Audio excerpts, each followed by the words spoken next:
Excellent. Okay, so we are recording now, and I think you should be able to see my screen as well.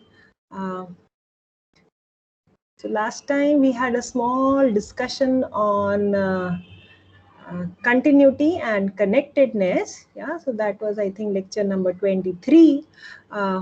So there's another concept, related concept, which is of path connectedness. I plan to put up a practice set of problems tonight. So I will illustrate more on path connectedness in those exercises. Okay, so for now, if there are no further questions, then I would like to consider differentiable functions.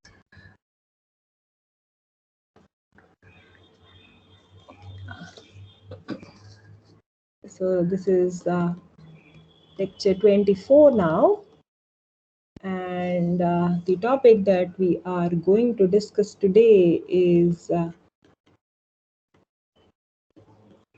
differentiable functions. Yeah, what is the meaning of this word differentiable? When do we say a function is differentiable? Where is the function defined, and things like this? Okay. So differentiable functions involved talking about the derivative of a function. So we can define the derivative of a real valued function at a point P, provided f is defined in an interval containing the point P. Yeah. So let's formalize this.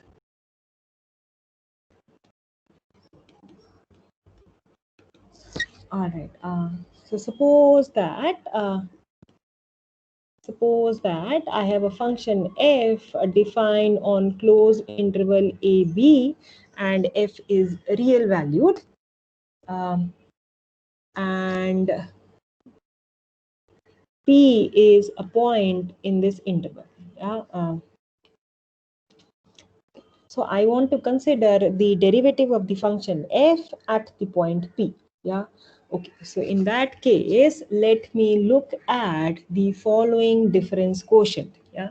So what do I mean by that? Let's look at, so I'm going to look at f of x minus f of p. Yeah, this makes sense because f takes real values. So this subtraction, this operation makes sense. And I'm going to divide this by x minus p. Yeah. So in order for this to make sense, I consider this is another function. Yeah, x going to this is another function. All of this makes sense everywhere on the interval a b except the point p, right? So we say that f is differentiable at the point P if there is another real number, let's say q, such that the limit of this function, this difference quotient that I have written here, exists as x tends to p. Yeah. So let me say the following thing. Yeah. So let's set q of x as following. Where am I considering? This is defined everywhere on the interval a b except at the point p. Yeah.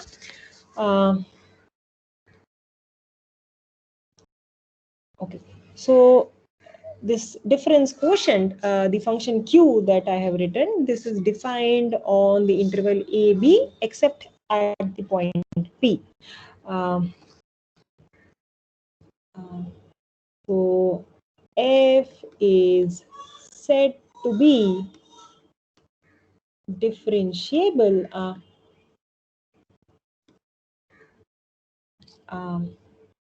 at the point P if there is a real number.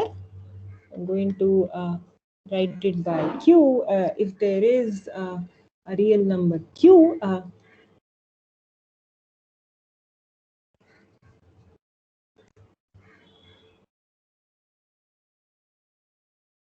such that the limit of this difference quotient as x tends to p exists and equals q. Yeah. So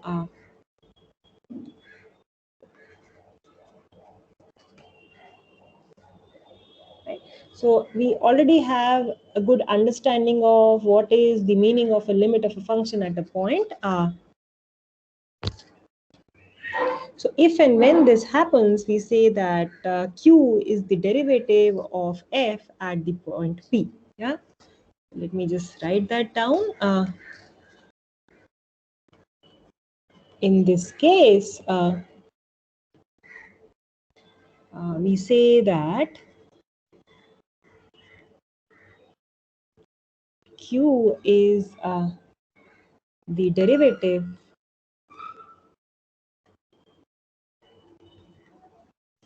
of f at the point P, and there's a notation for that, and we write so this is the notation for the derivative of f at the point P. This is q in our setting.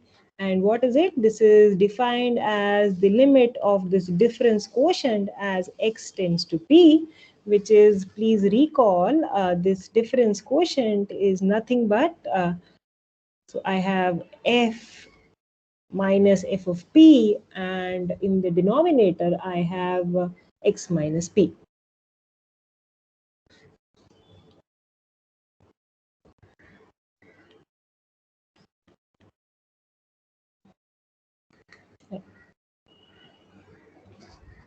So q is the derivative of f at the point P, right?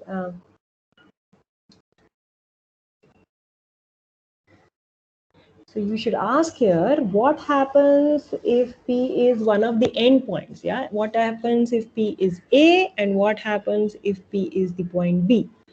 So in case P is A, we say that the derivative of f at A defined above is the right hand derivative of f at A. And if P is B, we say that the derivative of f at B is the left hand derivative of f at B. Yeah, let me write that down. So if P equals A, then we say that this as defined above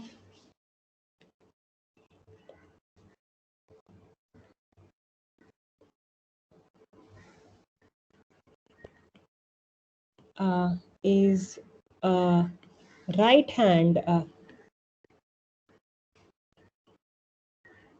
derivative of the function f at the point A. And likewise, if P happens to be the endpoint B, then the definition above gives the left hand derivative of f at the point B.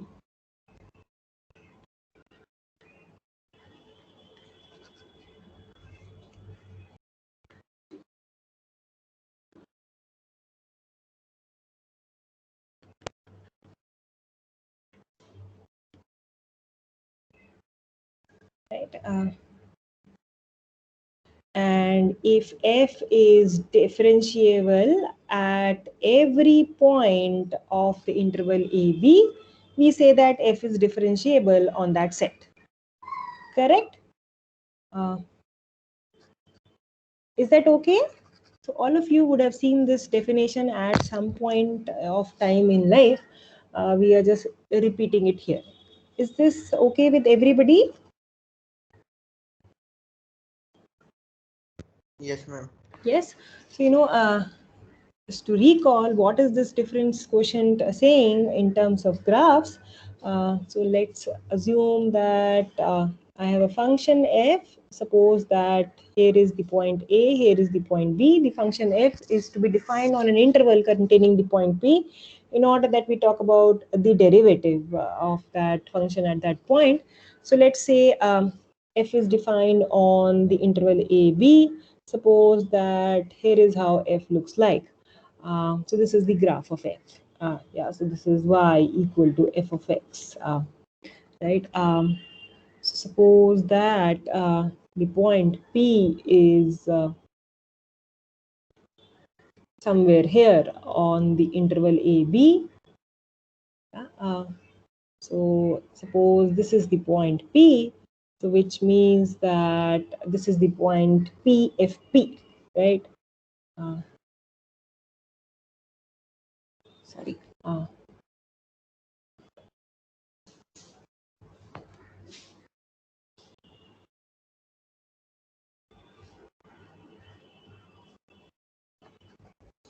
Right? And let's pick another point X.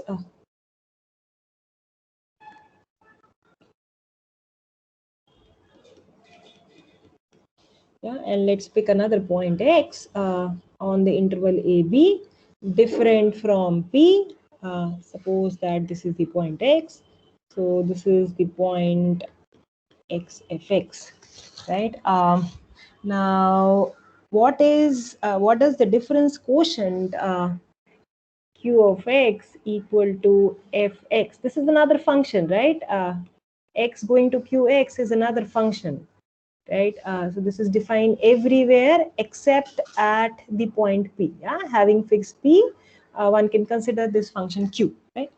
So this difference quotient, this is some elementary geometry, tells you that this is exactly the slope of the line segment. So, over here, what I've drawn here is exactly a line segment, but it doesn't matter. So it's the slope of the line, sorry, this is the slope of the line segment joining the points PFP and Q and XFX, correct? Yeah.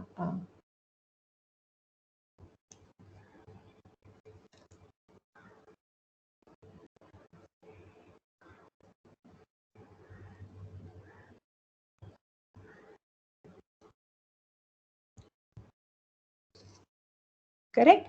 And so what is saying that the derivative of f at the point P exists means that what happens is that you look at this difference quotient Qx and allow x to tends to P, yeah, which means that if the derivative of P exists, if derivative of the function f at P exists, it is the limiting value of the slopes of the line segments joining the points PFP and XFX as x tends to P. Yeah, so let me write it down. I'm sure you're familiar, but this is sort of the motivation behind looking at this function Q. Yeah, so if the derivative of f at the point P exists, then this is exactly the limiting value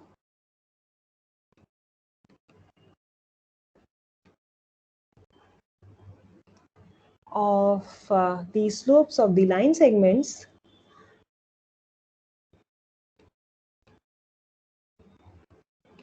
which line segments the line segments joining PFP and XFX.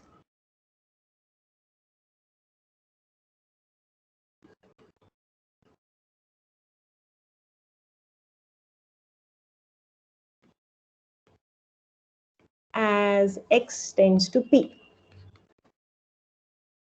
right? So if we have to define the line through the point PFP having this limited slope,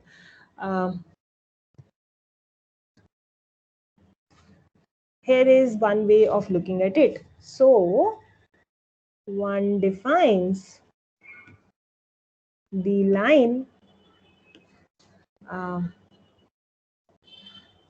through the point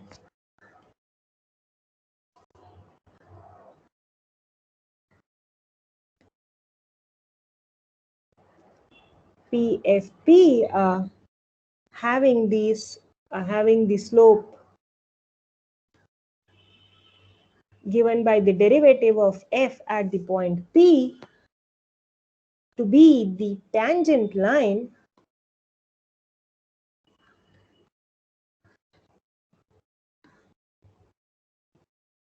to the graph of f at the point PFP.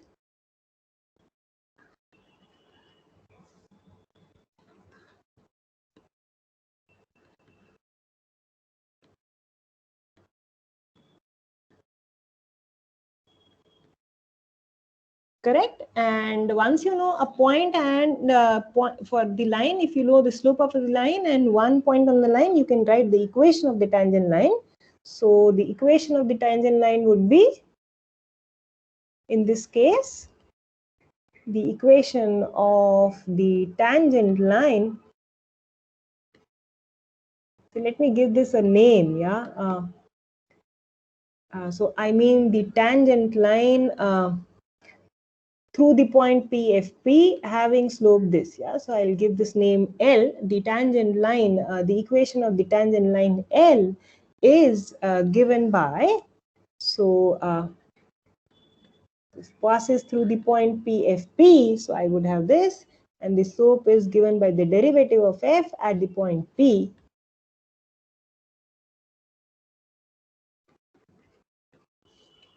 Is that correct?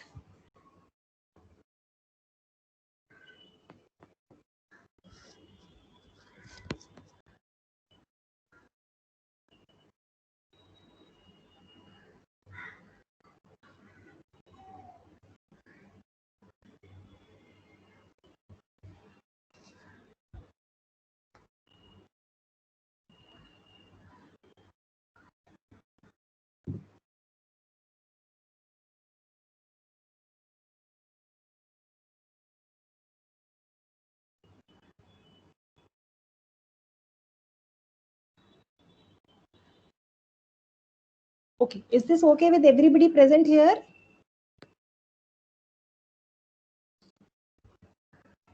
Yes, ma'am. Yes? Okay, all right.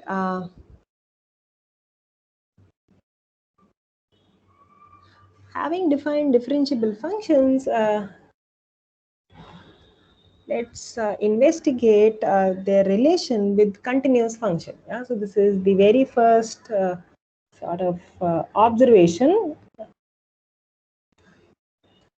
So suppose that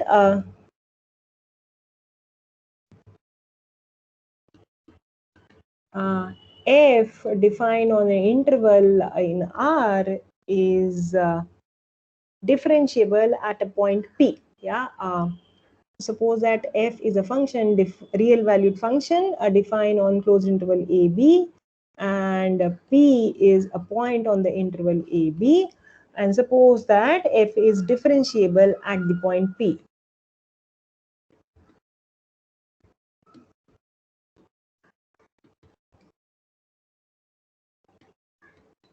Then follows that f is continuous also at the point P. Elsewhere, we don't know what happens. Yeah. So if f is differentiable on the entire set, then it would follow that f is continuous everywhere, right? However, if you look at the converse of this statement, that is not true. Yeah? If f is continuous at a point, that does not guarantee that f is be differentiable at that point. Yes, is that okay? Yeah, so something to be noted that the converse statement is not true in general.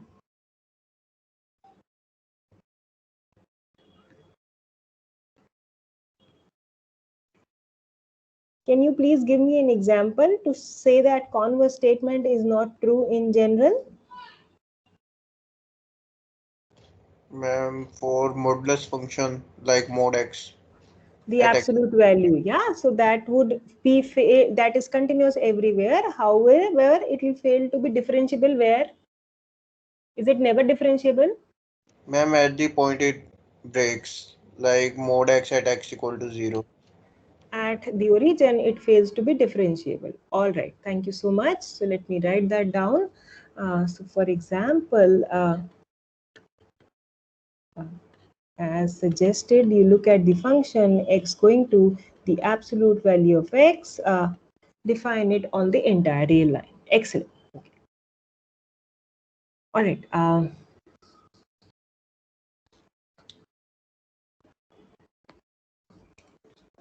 right. So how do we prove this lemma?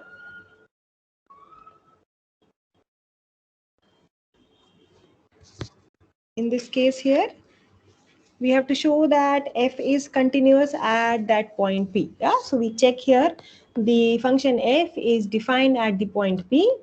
We have to show that in order that f is continuous at the point P, we have to show that the limit of f at the as x tends to A exists and must equal the value of the function f at the point A. At the point P. There's no A here. Yeah. So let's look at the following thing. Yeah. So let's consider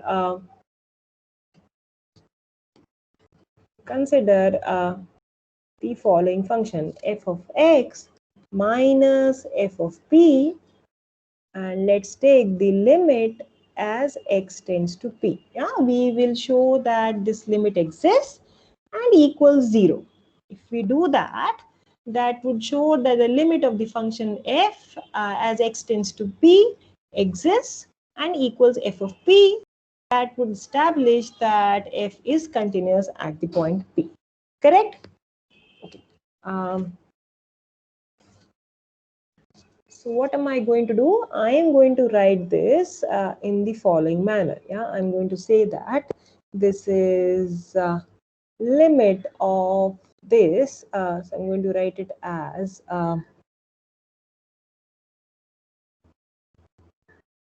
I'm going to divide and multiply by x minus p.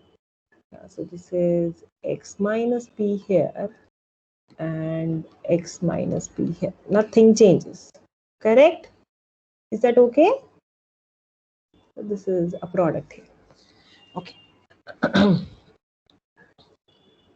Okay. Now I'm going to use the limit laws, which say that the limit of the product is product of the limits provided the limits exist. So using that, I can write it as the following. I can split this limit as the following. So this bracket extends here. Yes. And this is, and I can do that because I am guaranteed that the first and the second, both of these limits exist. Is that okay? The first one exists because f is given to be differentiable at the point P, and the second one exists just by the definition of the limits. One can check that. All right. Now, so this is a product here in between. We just sort of not lousy here. Everybody with me up till this point? Yes, ma'am. Yes? Okay. All right. Now, the first one is the derivative of the function f at the point P by definition, and the second limit is 0. So this output is 0. Yeah? So we have shown that the limit of the function f of x minus f of p at the point P exists and equals 0, which implies, what does it imply? Which implies that limit of f as x tends to p exists and equals f of p. This shows that f is continuous at the point P, and we are done. Correct?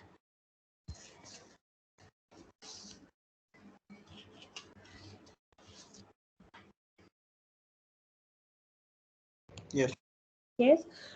Okay. So now we investigate the calculus of derivatives. Yeah.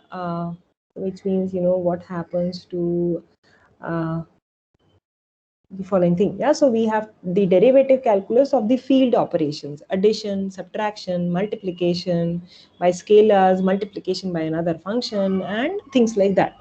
Okay, so let me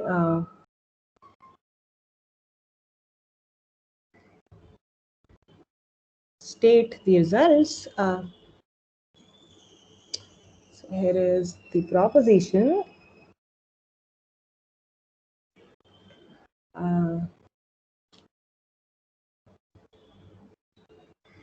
So suppose that f and g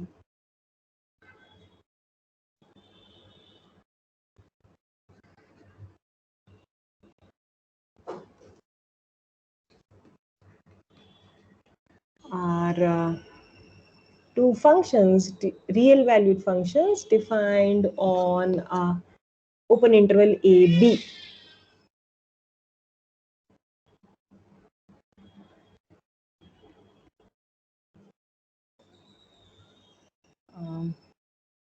And suppose that both f and g are differentiable at a point x of open interval a b. Yeah.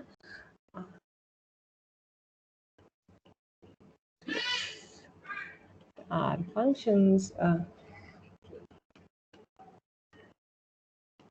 differentiable at the point x, at some point x in open interval ab, and let c be a fixed real number. Yeah, so this is some constant function. Okay, so then yeah, one can consider the function f plus g. If f and g are both differentiable at the point x, then the function f plus g is also differentiable at the point x. That's the first statement. And the derivative is equal to sum of the derivatives of f and g evaluated at the point x. Yeah.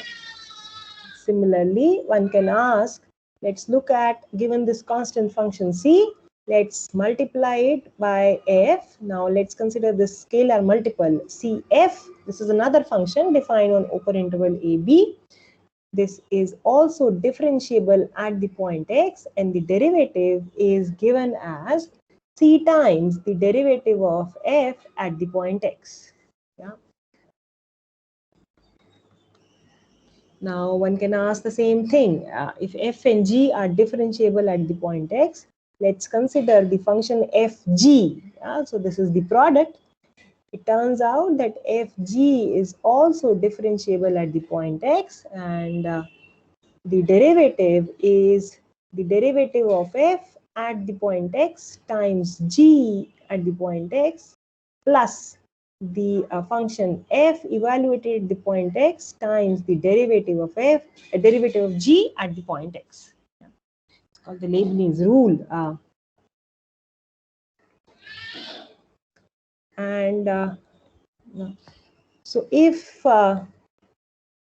the function g does not vanish at the point x, then one can talk about the derivative of the function f by g. Yeah? F by g makes sense.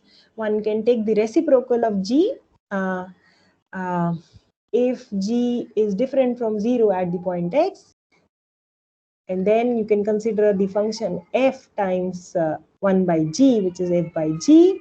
This is differentiable at the point x, and the derivative can be evaluated in terms of the derivatives of f and g in the following manner.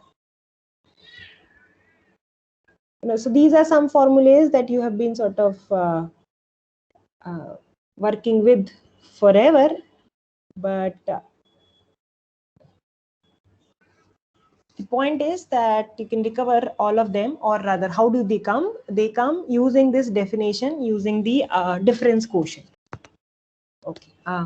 So you use the definition of the derivative and the corresponding properties of the limits. So is this okay? Does everybody feel okay about them? Do we need to take up one of those, or you think you would be able to prove them on your own?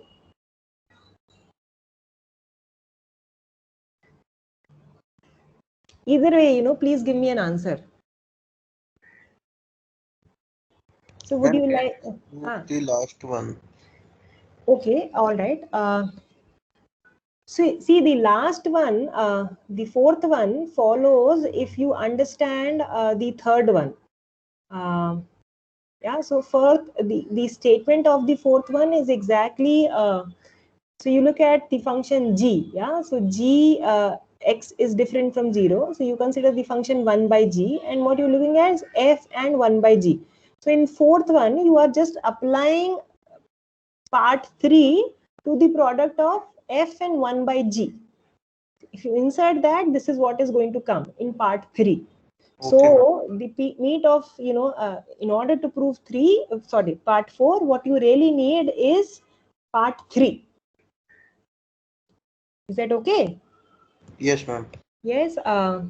So is everybody here all right or confident of taking up these, or shall we solve, part 3 as one of you suggested? Maybe it was Ashish. Ashish, is that Yes, ma'am. you? Yes. So you want me to do that? Okay. Yeah. Yeah. You wanted to say something, Ashish? Mm, I thought we could do it on our own. Okay. So is that okay with everybody? Can I leave this for you as an exercise?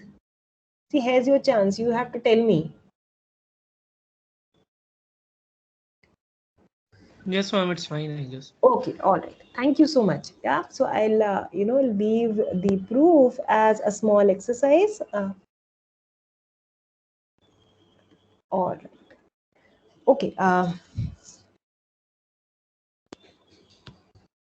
So before making further sort of analysis about differentiable functions, here's an observation.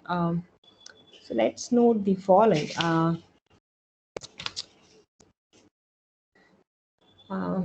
so a small observation.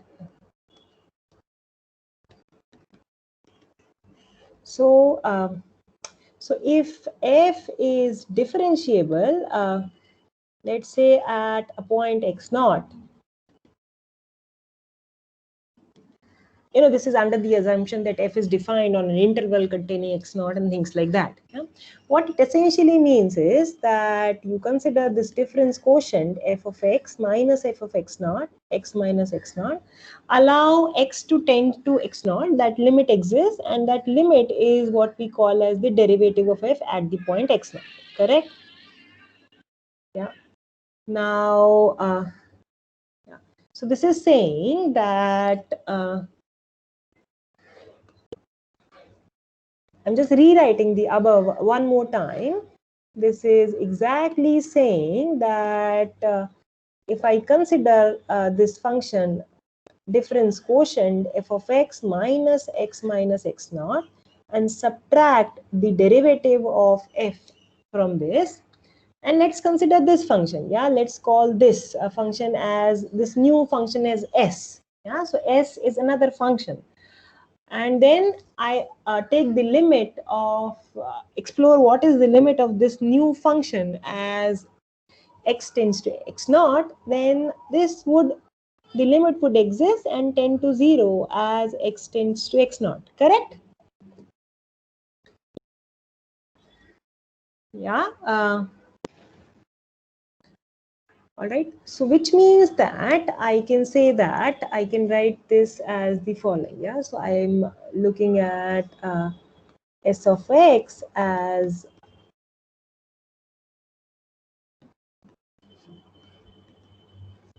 this is another function that I saying that f is differentiable at the point x naught says that so if so all of this is under the assumption that f is differentiable at the point x naught. Otherwise, all of what am I writing? It doesn't even make sense to put down the derivative of f at the point x naught. So I'll just sort of write that here. So if f is differentiable at the point x naught, consider the function s defined in this manner, and as we noted above, the limit of this function s as x tends to x naught exists and equals 0, right? So which means that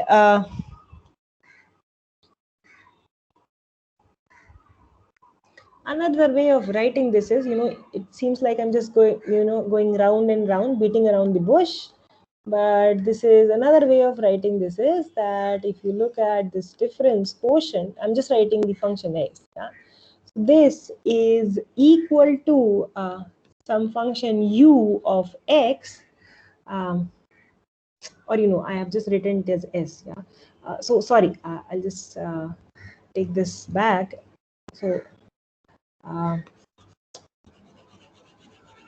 So I've written it as S. Yeah. So what am I trying to say? Having introduced this new notation S, we have so far been able to limit of the function S exists as x tends to x naught, right? So which means that I can write the following thing. Yeah? So I can write f in the following manner. So f of x minus f of x naught is going to be, so I have s of x plus the derivative of f evaluated at the point x naught times x minus x naught. I'm just rearranging terms where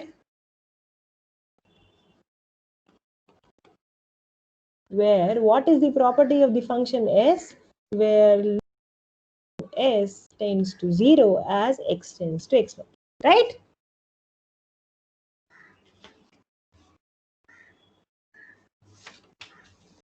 Is this okay? Yes, ma'am. Yeah. See, all of this comes useful when we are investigating the next thing which I want to talk about, which is the so-called chain rule of differentiation. Yeah. So let me sort of write it down clearly. So here is the statement. This is a sort of very, very useful result. So this tells you what happens to the composite of two differentiable functions whenever it makes sense. Yeah. So you have to be careful here. Suppose that you have a function f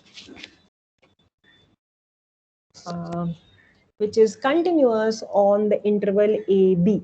Yeah. So let f be a function defined and continuous on closed interval a b.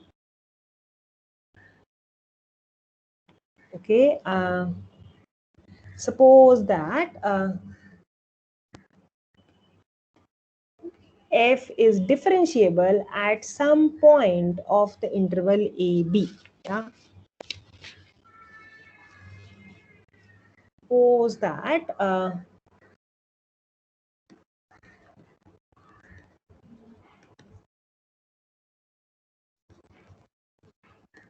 I'm going to call this point x naught. X naught can be very well one of the endpoints. That's also okay. Okay.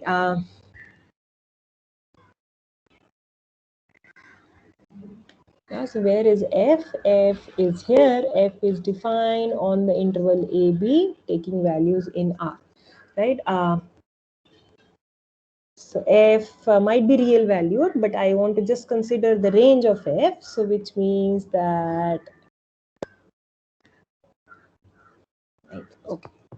Now, now note here, right? So let's use the fact that we learned last time that a continuous map takes intervals onto intervals. Now, f is continuous, closed interval AB is the interval. So the range of f is going to be an interval in R. Yeah. Okay. That's something very, very important. So let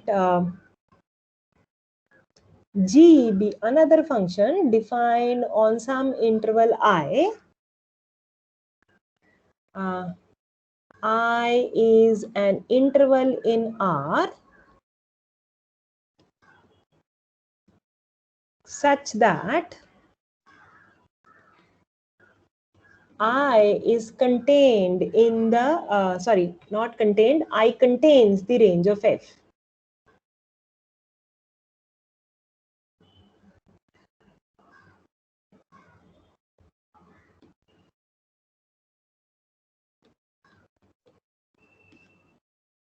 Which means that the function g is defined on the range of f. Yeah, so I'm making all of these assumptions in order to make sure that the composition of the function g composite f is well defined on the interval a b.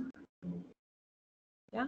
Now f is differentiable at the point x naught. X naught is so x naught via f is mapped to some point f of x naught. We assume that g is differentiable at the point f of x naught.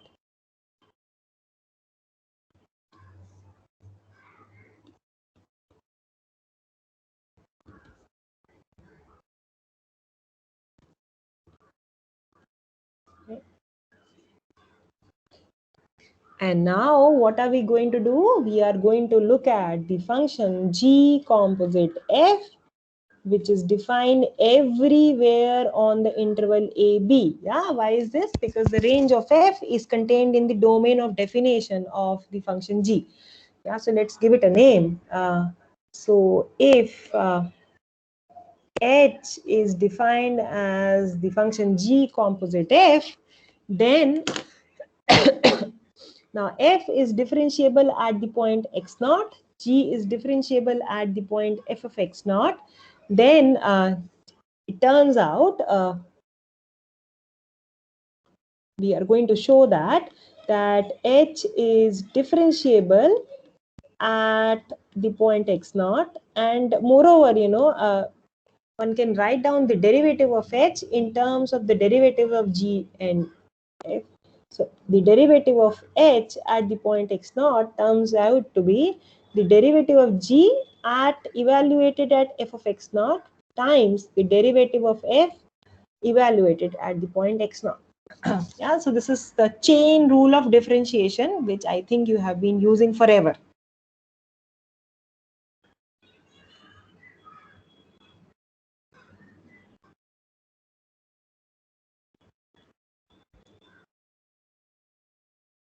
Yeah, so I'll sort of write this here. So x naught, f takes x naught to the point f of x naught.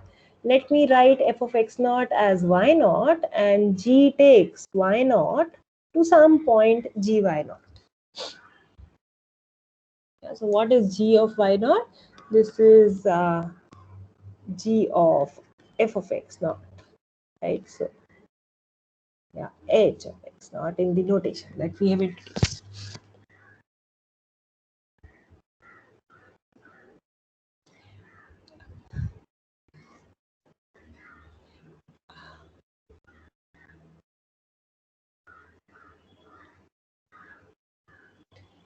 So is this statement okay with everybody present here?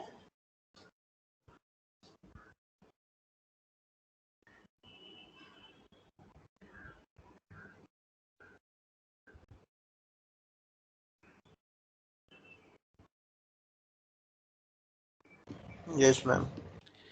Okay, all right.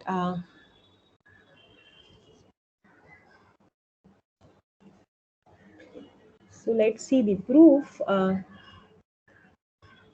So you have to establish here that the function h is differentiable somewhere or the other, right? So one has to look at the difference quotient of the function h. Yeah? But before that, let's write down what is given to us. What is given to us is that f is continuous on closed interval AB, f is differentiable at the point x naught, and g is differentiable at the point f of x naught. So let's write down all those definitions. Okay. Now, since f is differentiable at the point x naught, which means that the following limit exists.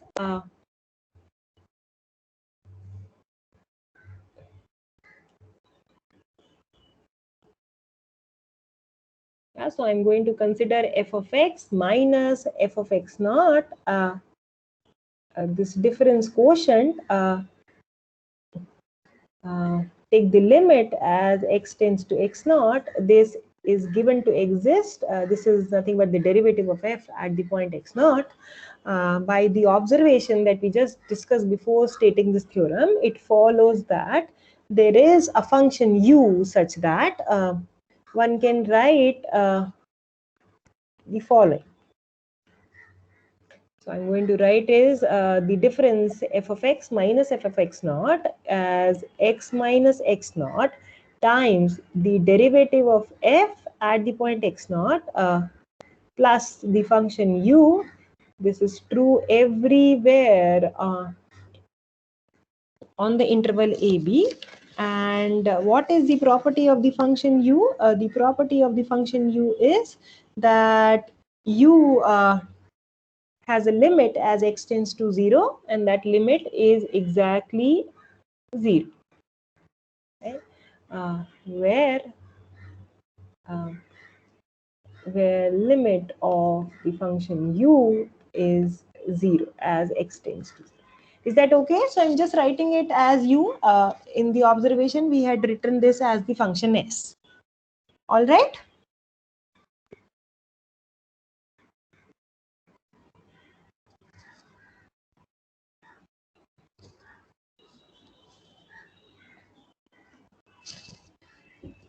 Is everybody with me up till this point? Yes, ma'am. Okay. So now I'm going to apply the same observation to the function g. Yeah, g is given to be differentiable at f of x naught. So just for the sake of notation, I am going to write f of x naught as y naught. Yeah, g is differentiable at the point y naught. So that means that there is a function v such that let's look at the learning variable has s. Gs minus g of y naught is going to be s minus y naught. The derivative of g evaluated at y naught plus some function v. This is valid throughout the domain of definition of the function g, which is the interval I. And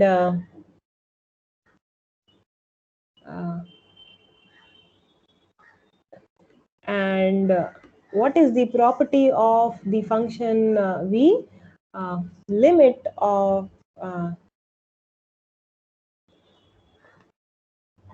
v as s tends to y naught, yeah, exists and equals 0.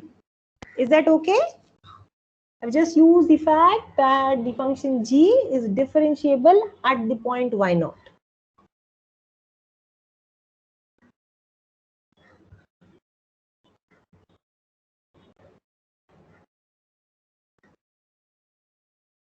Is this okay with everybody? Yes, ma'am. Okay, excellent. All right. Now let's look at the function h, right? Let's look at let me just add a few pages here. So we are interested in establishing the chain rule of the derivatives. So we are now looking at the composite of the function g composite f, yeah, which we have written as h. So let's consider h. So let me look at h of x minus h of x naught, right? We have to show that h is differentiable at the point x naught. Yeah. So by definition, this is g composite f x minus g composite f of x naught, right? Okay. Now, what am I going to do here? I am going to apply the above two equations here. So let me number them a little.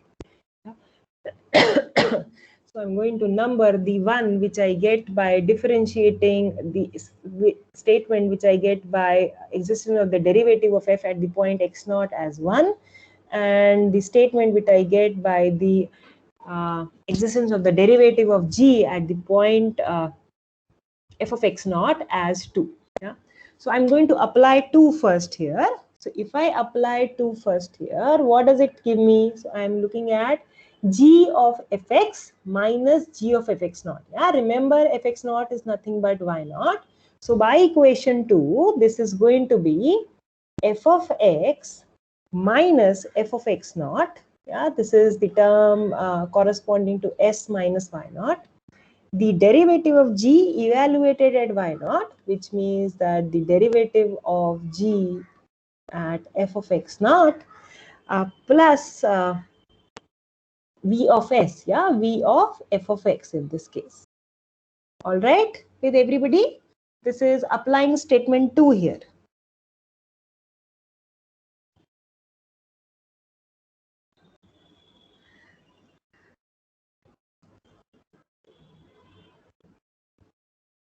Is that okay with everybody present here?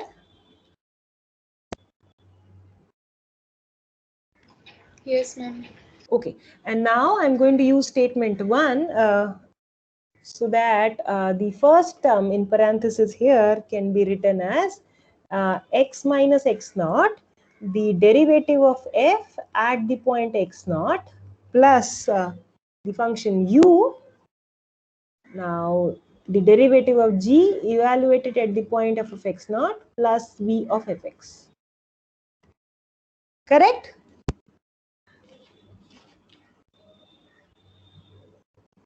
Now, if x is different from x naught, then I can divide both the sides by x minus x naught, which would give me the difference quotient which I am interested in. Yeah, hx minus hx naught by x minus x naught is equal to the derivative of f evaluated at x naught plus u of x times the derivative of g at f of x naught plus v of fx. Is that okay? And now what is that you do? You allow x to tend to x naught. So if you allow x to tend to x naught, what happens to the right hand side? See the first term, look at the terms in the parenthesis. The first parenthesis has the derivative of f of x naught. Nothing happens to that. That term is independent of x. What happens to u as x tends to x naught? That tends to 0, right? So the first term in the parenthesis goes to the derivative of f at the point x naught. And what happens to the second term in the parenthesis? The second term, what happens to the function v of fx as x tends to x naught? Can somebody help me out here? So allow x tends to x naught.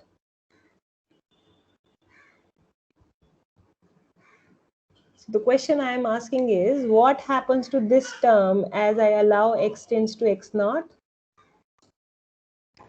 Ma'am, it tends to 0. Why is that the case?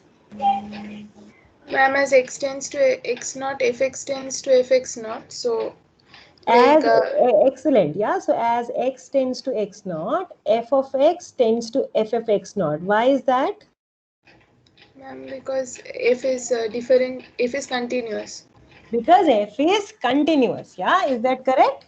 We are using the fact here that f is continuous. And then what happens? Ma'am, then using that limit s tends to y naught vs equals to 0. So, Right, and then you use the property of the function v, right? So what we are invoking here is the continuity of f. Yeah, so I'll just write that down. I think it's rather important. Uh, so by the continuity of f, thank you so much, Kritika. By the continuity of f,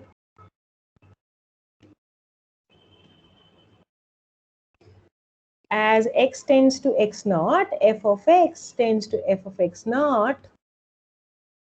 And so the right hand side of the above equation tends to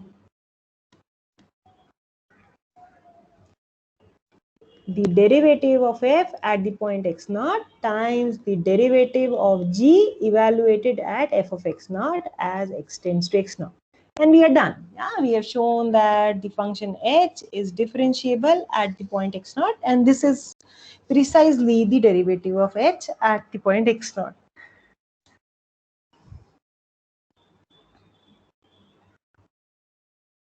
Yes, so this gives us the chain rule of differentiation.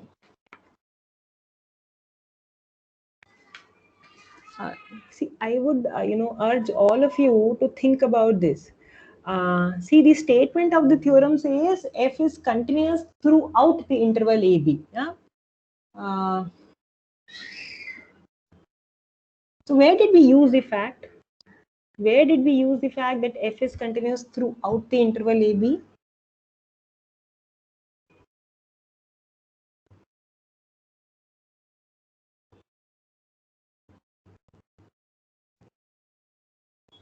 Something for you to think about. Yeah, I'll just underline this.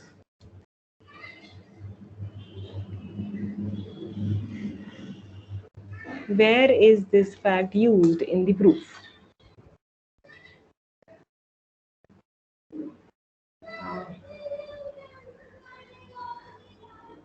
Yeah. Is it used while making the function hx?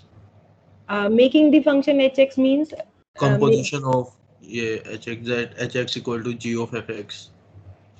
see, the composition to my mind exists as long as if you want to talk about the composition of the function g composite f, this will exist as long as the range of f is contained in the domain of definition of g, isn't it? Nothing else is required in order to define h, isn't it? Yes, ma'am. Yes, ma'am. Yes. Yes, ma'am. Yes. So something for you to think about. Please think about it, right? Ma'am, for applying the differentiability of G. Applying the differentiability of G meaning what? You mean statement 2 here, is it? Yes, ma'am. See, if over here, what are we using here? We are using just the fact that G is differentiable at f of x naught. That is given to us, no? G is differentiable at f of x naught. The statement is given to us, right? That's what we have written. Yes, ma'am. See, so over here, G is another function defined on an interval containing the point y naught. And I have just written the statement that G is differentiable at the point y naught. Correct? To my mind, f plays no role as far as statement 2 is concerned. Is that correct? Yes, ma'am. Yes? Yeah. So please think about it. Yeah. Where and how does continuity of f, if at all, plays a role in the proof?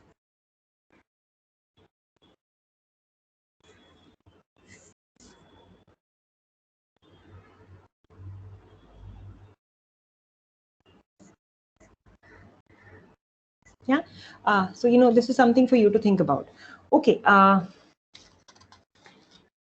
There's something that I would like to point out to you.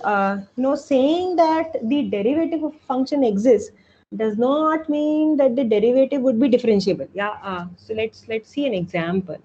Let's see an example. What is that I want to say? Let's look at the following function.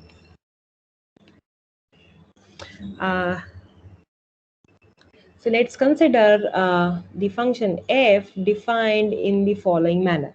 Yeah, so I'm going to define it as x square sine of 1 by x. If this makes sense, if x is different from 0, and what happens at 0, I'm going to define it as 0. So f is a function defined on the entire real line. Yeah.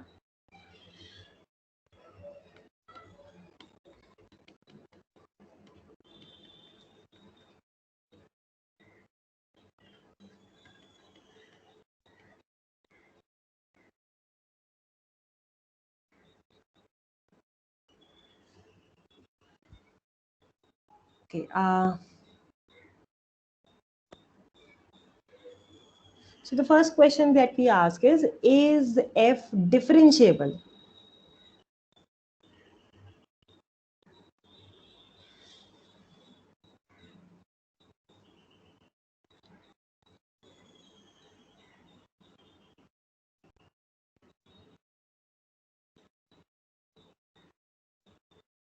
So is f differentiable? Yes, ma'am. Yes. So saying that f is differentiable. So if let's pick a point x different from the origin. So f is differentiable. You sort of work out the things by definition it will fall through, right? And what happens at the origin? So if you have to look at the derivative of f at the origin, then you have to look at, you know, something like this. You look at the difference quotient fx minus f0 times x minus 0. Yeah. So I'll just maybe write it as an exercise that check that f is indeed differentiable everywhere on R.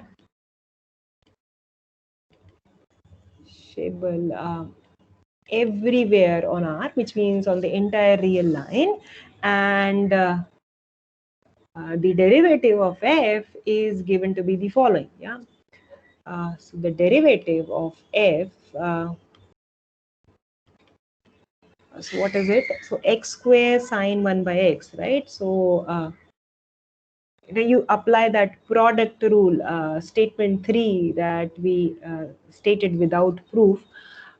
So that will give you 2x sine 1 by x minus cosine 1 by x. Correct? Is that correct? My calculation is correct? And is it okay? Did I make a mistake here? I think it's fine. Yes, ma'am, it's right. Yeah, it's fine. Yeah. And at the origin, it's going to be 0. Yeah.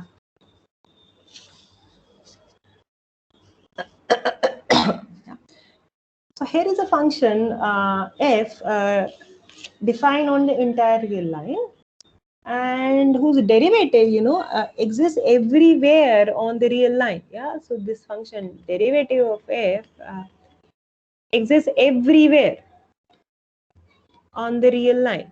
Yeah. Now, but if you look at the derivative function, yeah, so let me call it the function g if you want to. Yeah, you give it a name g. So what is g? G is the derivative of f. Now, if I further ask, is the function g differentiable?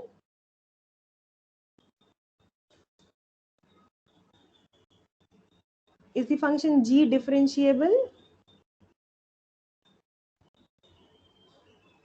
Let me ask very pointed question. Is the function g differentiable at the origin? No, ma'am. No, in fact, you know, you can check that g even fails to be continuous at the origin. Yeah, so I'll just say, but this is again something for you to check. But if the derivative of f uh, is not differentiable at the origin. In fact, it is not even continuous at the origin.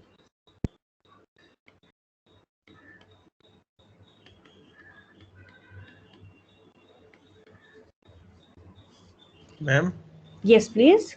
can we give the explanation like what we did in our 11, 12th or bachelor's, like left hand derivative is not equal to right hand derivative and all?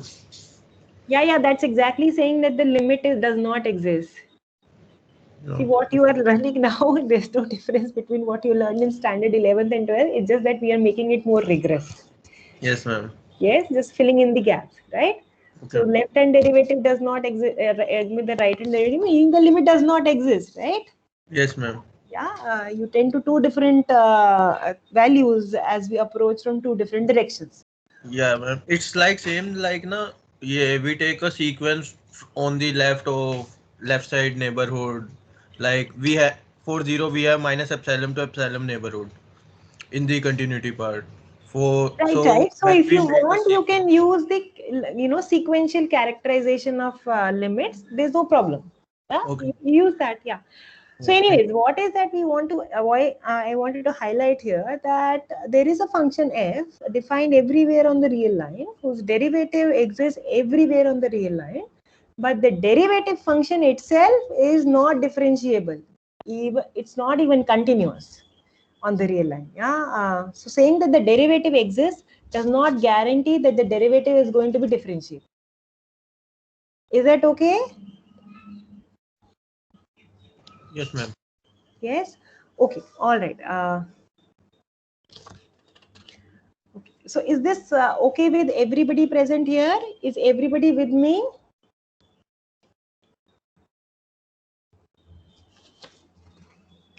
Yes, ma'am. Okay, all right.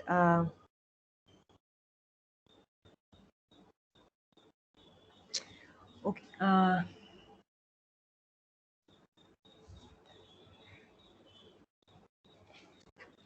Let's continue our analysis on differentiable functions. Is one more.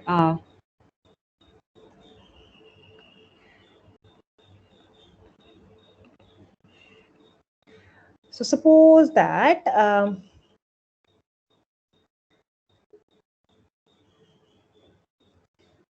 so let f be a function defined on closed interval a b, real valued function. Suppose that this is a continuous function. Yeah, so this b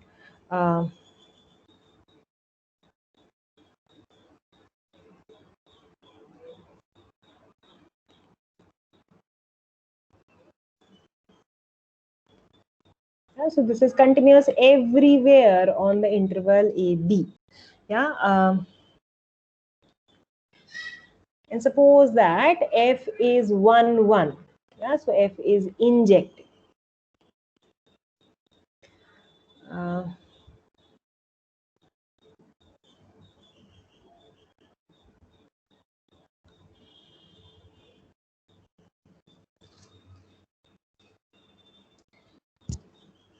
Further, suppose that f is differentiable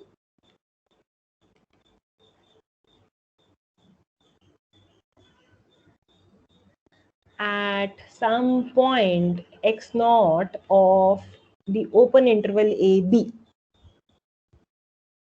Yeah, so the derivative of f exists at the point x naught, and furthermore, the derivative is not zero at the point x naught.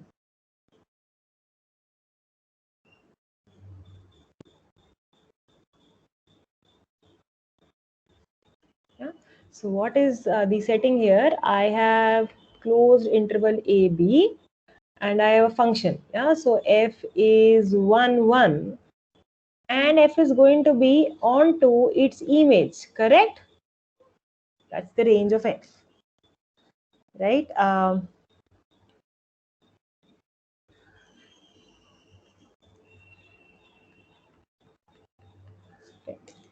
So if I consider f from the interval a b onto its image or range, then f is a bijection. Yeah, which means that I can talk about the inverse function, which is going to be defined everywhere on the range of f. Is that correct?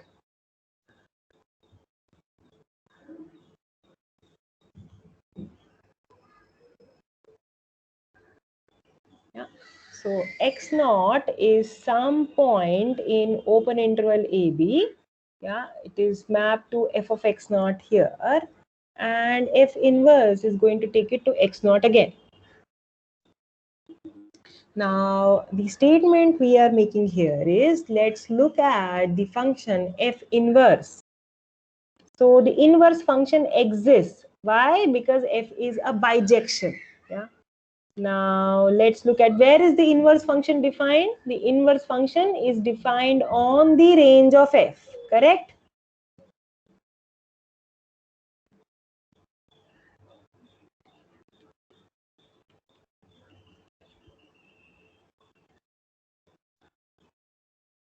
Is that correct? Now, the statement that this theorem is saying is that the inverse function is going to be differentiable at f of x naught.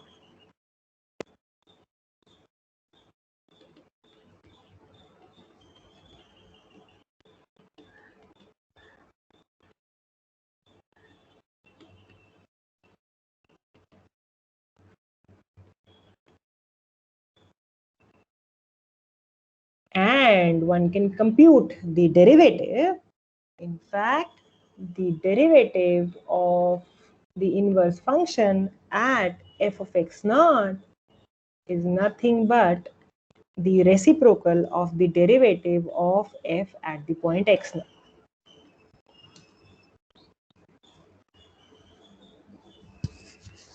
This is something that comes extremely useful in applications.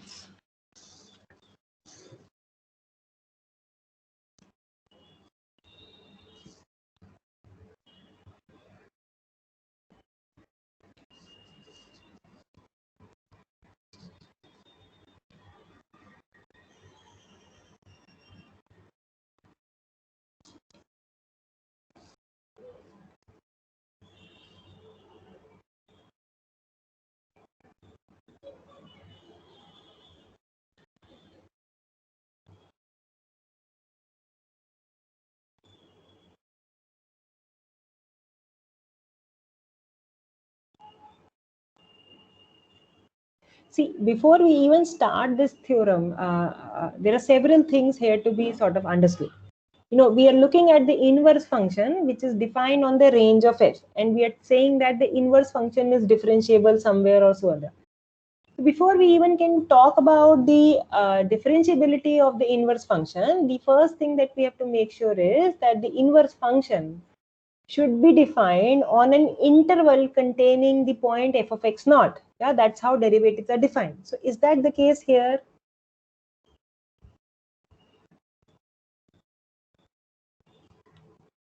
Is the function f inverse defined on an interval containing the point f of x naught?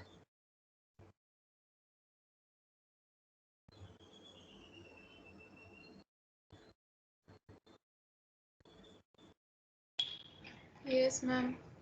Yes. Why is that? Ma'am, because we are considering only the range portion. But range, range can be broken also. No, for example, what I'm trying to say here is, why is this not possible? Yeah, so it can happen that the range of f looks like something like this. Let's say, so this is minus infinity, right? So I have to just put an open interval here. Minus infinity to, let's say, the point f of x naught union f of x naught plus 3 to, let's say, f of x naught plus 5. This is not an interval, right? But f is continuous, so So what happens?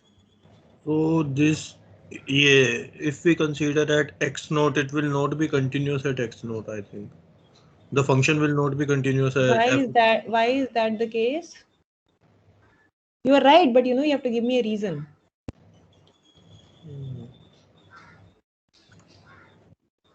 Ma'am, it's not compact, I guess. Okay, so Priyanshu, let me make it compact. Let me make it compact. So here's another thing. Yeah. So another possibility is this. So why? So let's say this is also a possibility, no? So let me take it some minus 5 to f of x naught. This is a compact set, and let's take it fx naught plus 3 to f of x naught plus 5. This is a compact set, right?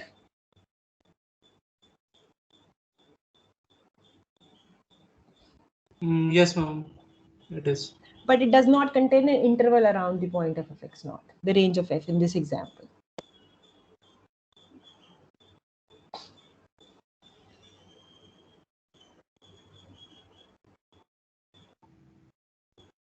Ma'am, can you please repeat the question once? I will. Yeah, I will. It might be just too much to process, verbally. So I'm saying that, so the statement saying that the inverse function is differentiable at the point f of x naught, right? So towards the beginning of the lecture, I said that we can define the derivative of a real valued function g at a point, let's say p, provided g is defined on an interval containing the point p. Yes? Yes, ma'am. Yes. So the question here is, derivative doesn't make sense unless the function is defined on an interval around that point. So is the function f inverse here, is the inverse function defined on an interval containing f of x naught in this example, in this theorem?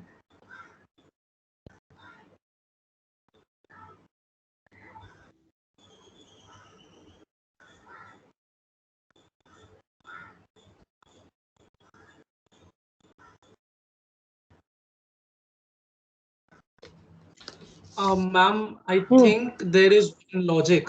Hmm. Ma'am, What is as f is a continuous function, correct? then each open interval in the range Hmm. has to be mapped back to a open interval in the domain. For example, in the So inverse, A. yeah, inverse image of open set is open. Okay. So, ma'am, if I say that there is a point x naught and I Hmm. take a interval around that fx naught, Hmm. small interval around that fx naught, then there has to then that would be an open set.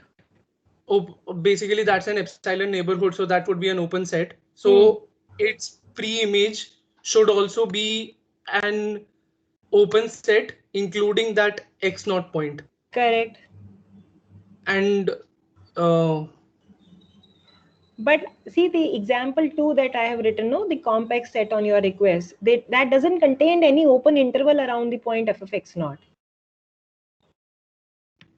It does not, right? The range of f does not contain any open interval around f of x naught. So if the range of f looks like in the second blue line that I have written, in blue ink, then you cannot define the derivative of f inverse on this set, right? yes, ma'am. Yes. So I am asking, why cannot, so you have to give me an argument that this is not a possibility. This cannot happen in the setting of the theorem. Did you get this correctly? Am I Yes, ma'am. able to Yes, ma'am. convey? Yeah. So this cannot happen in the setting of the theorem. So you go back to what is given to us. F is defined on interval AB, F is continuous and F is 1, 1. F is differentiable at x naught and the derivative of f at x naught is not 0.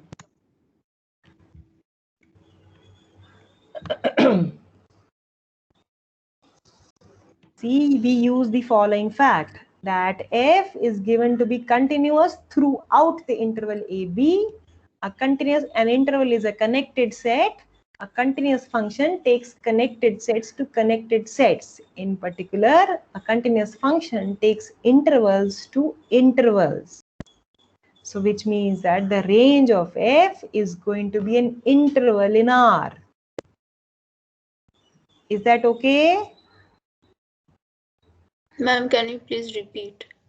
So I am saying that f is given to be a continuous function on interval AB. A continuous function, this is what we learned last time. This is the last result that we did in the previous lecture. A continuous function always takes connected sets onto connected sets. Now interval AB is connected, so which means that the image of the interval AB under the continuous function f is also going to be a connected subset of R.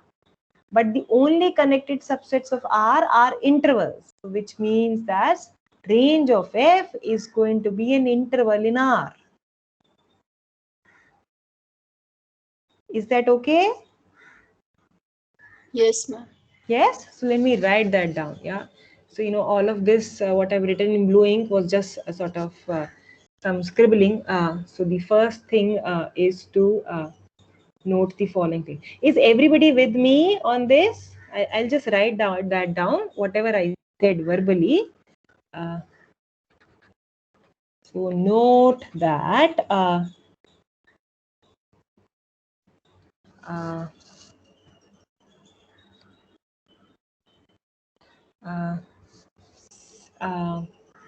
since f is a continuous function,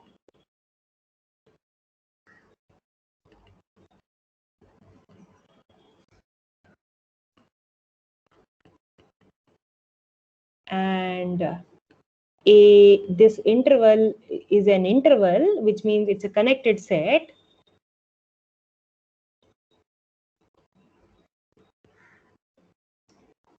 So this is an interval.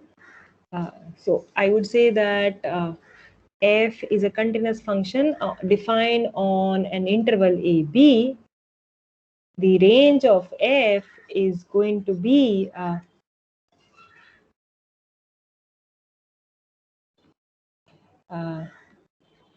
it follows that the range of f is going to be an interval in R.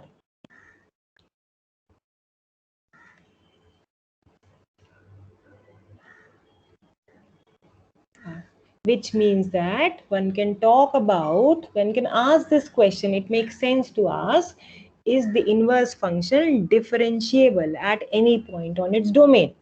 Because, you know, the range of f is exactly the domain of definition of the inverse function.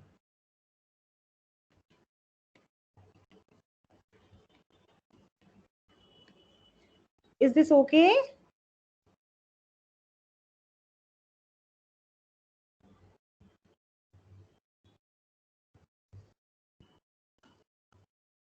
Is that okay with everybody present here?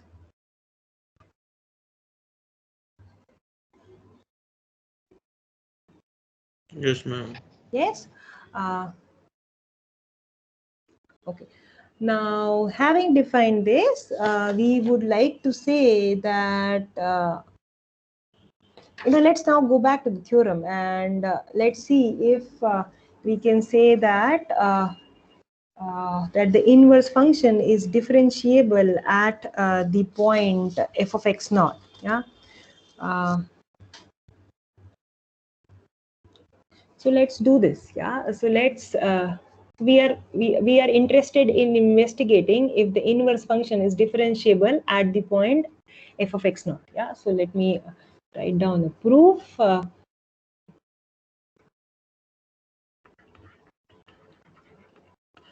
Right. So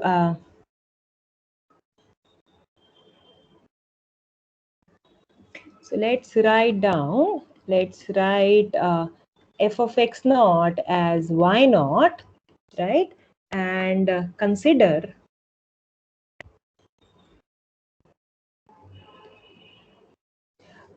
what is that we consider? We consider f inverse y minus f inverse y naught, y minus y naught. Yeah, and we have to consider what happens to the to this difference quotient as y tends to y naught. Is that okay? In order to say that the inverse function is differentiable at the point y naught. Is that correct?